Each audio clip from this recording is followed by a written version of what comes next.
Bonjour à toi, cher soleil. J'ai eu des idées qui me viennent au pied levé comme ça, alors j'ai envie de les prendre tout de suite en capture. Si tu as des envies de t'éloigner un petit peu des écrans, parce que tu sens que c'est quelque chose que tu vas faire régulièrement dans la journée, tu vas te connecter aux applications même si tu les as mis en silencieux. J'ai trouvé une petite astuce. J'ai l'avantage d'avoir un téléphone qui me permet de réinstaller très très vite, donc je désinstalle les applications pendant plusieurs jours d'affilée pour vraiment me recentrer sur un projet, par exemple quand j'ai un concert qui s'approche, pour être vraiment connecté à la musique et à rien d'autre, pour me faire mes répétitions, pour être tranquille, et c'est valable pour tout un tas de projets que tu peux avoir. Eh bien, je désinstalle Facebook, Instagram et tous les réseaux sociaux pour être vraiment dans ma bulle.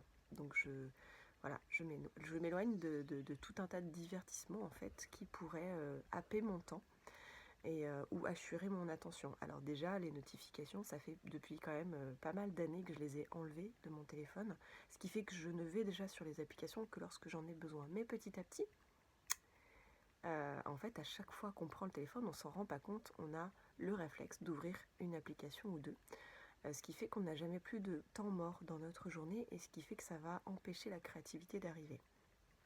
Donc voilà, c'est quelque chose que j'ai envie de te conseiller. Avant, je le faisais 2-3 fois par an. Je coupais vraiment une semaine entière pour faire une détox digitale. Et aujourd'hui, je le fais quasiment tous les mois, 3-4 jours, peut-être même une semaine des fois, ou quand j'ai beaucoup donné, parce que je travaille beaucoup avec ces applications, comme tu le sais, j'aime faire des vidéos, j'aime en regarder, etc.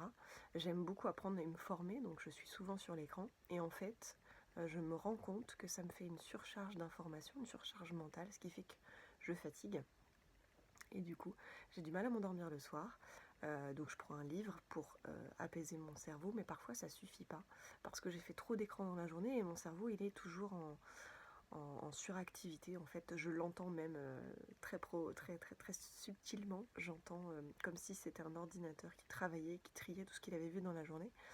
Et trop d'informations vient fatiguer l'état d'esprit, le corps, et du coup il y a une crispation qui vient se faire puisque les informations n'ont pas le temps, il y en a tellement qu'elles n'ont pas le temps d'être intégrées par le corps.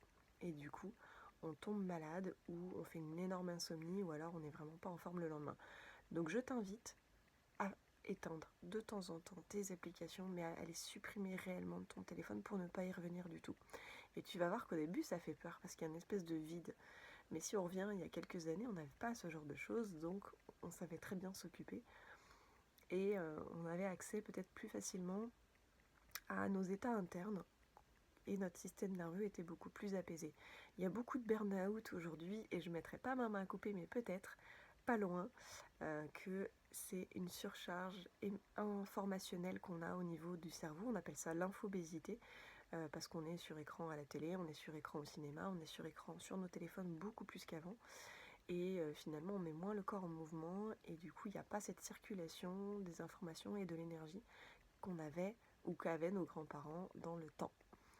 Voilà, j'en reste là et je te souhaite une magnifique journée sans les écrans.